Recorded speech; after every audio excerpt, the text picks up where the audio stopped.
तो बच्चों, जैसे हमने देखा कि लेखक अपने मित्र जो डॉक्टर था उसके साथ बैठ करके बस में जा रहे थे। बस टूटी फूटी थी और लगभग कबाड़ हो चुकी थी, बहुत पुरानी बस थी। तो उस पर वो कई सारे व्यंग्य करते हैं। बस का मालिक भी उसी में बैठ कर जाता है। तो आगे देखते हैं। बस सचमुच चल पड़ी और हमें लगा कि ये गांधी जी के असहयोग और सविनय अवज्ञा आंदोलनों के वक्त अवश्य जवान रही होगी। उसे ट्रेनिंग मिल चुकी थी, हर हिस्सा दूसरे से असहयोग कर रहा था। लेखक यहाँ ये बताना चाह रहा है, ऐसा लग रहा था कि बस आगे ज़रूर जा रही है लेकिन प्रत्येक हिस्सा अलग अलग दिशा में जाना चाह रहा है, यानी कि बिल्कुल असहयोग। पूरी तरह सविनय अवज्ञा आंदोलन के दौर से गुजर रही थी। सीट का बॉडी से असहयोग चल रहा था। कभी लगता सीट बॉडी को छोड़कर आगे निकल गई है, कभी लगता कि सीट को छोड़कर बॉडी आगे भागी जा रही है। 8-10 मील चलने पर सारे भेदभाव मिट गए। यह समझ में नहीं आता था कि सीट पर हम बैठे हैं या हम पर सीट बैठी है। तो वो बस इतनी कबाड़ हो चुकी थी कि प्रत्येक पुर्जा, प्रत्येक हिस्सा उसका ऐसे हिल डुल रहा था कि कब कहाँ से कहाँ चले जाए कोई पता नहीं।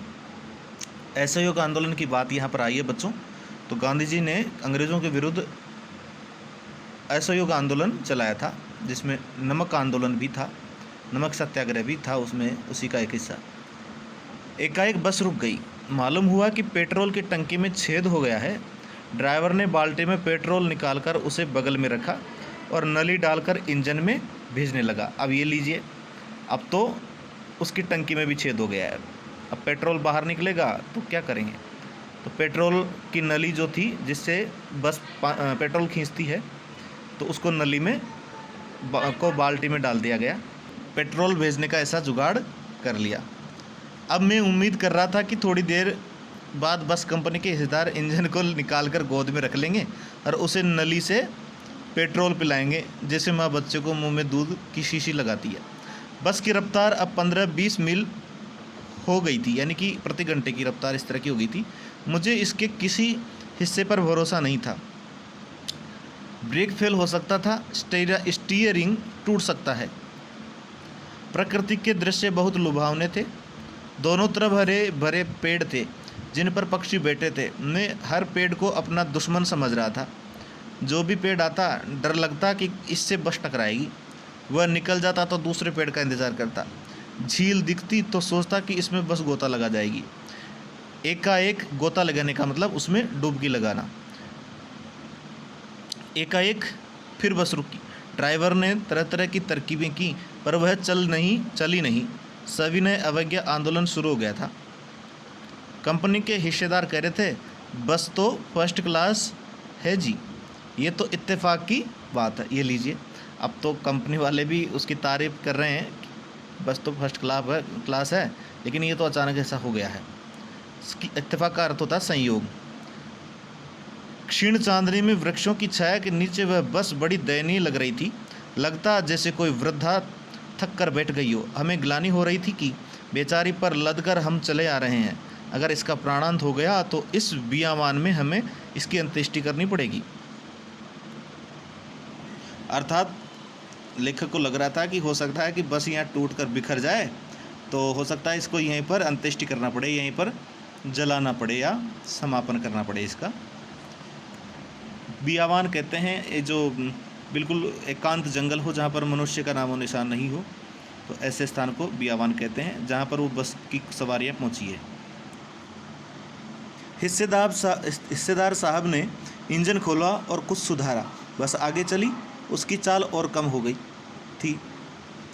धीरे धीरे वृद्धा की आंखों की ज्योति जाने लगी, यानी कि शाम हो चली थी तो अब तो उसके अंधेरा सा होने लगा था, लेकिन बस की जो लाइट आगे की वो भी कमज़ोर पड़ने लगी।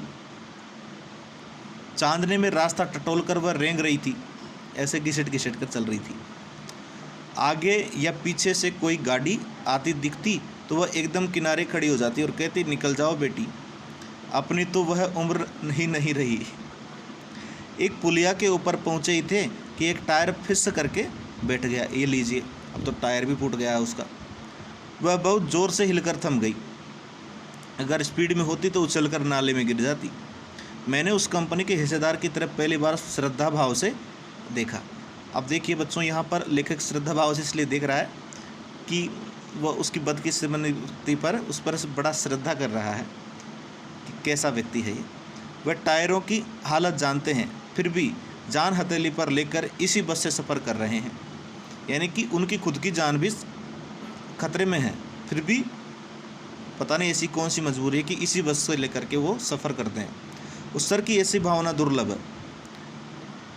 उत्सर्ग कहते हैं यहाँ पर त्याग। तो इतना बड़ा त्याग कि बस को चलाने के लिए और थोड़े से लाभ के लिए अपनी जान जोखिम में डाल रहे हैं। सोचा इस आदमी के साहस और बलिदान भावना का सही उपयोग नहीं हो रहा है। इसे तो किसी क्रांतिकारी आंदोलन का नेता होना चाहिए।